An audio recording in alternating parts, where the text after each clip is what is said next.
Hello everyone, सेवा। आज मैले माम खाना लाग्छु अनि माममा चाहिँ आँपको अचार छ, दाल, दाना दाल मेरो फेभरेट, अनि अन्डाको सब्जी अनि अर्को पनि सब्जी छ। अनि म चाहिँ हप्तामा एक दिन खान्छु नि त माम। सो आज सटरडे अनि मैले माम खाना लाएको मिठो यमी। अनि के भन्छ, हप्तामा एकचोटि खाँदा चाहिँ कस्तो मजा आउँदो रहेछ।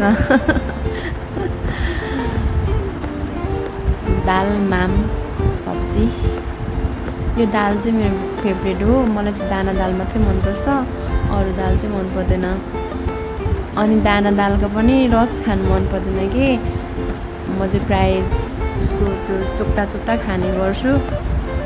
बट अब चाहिँ म रस पनि खाने गर्छु किनकि हेल्थलाई राम्रो हुन्छ।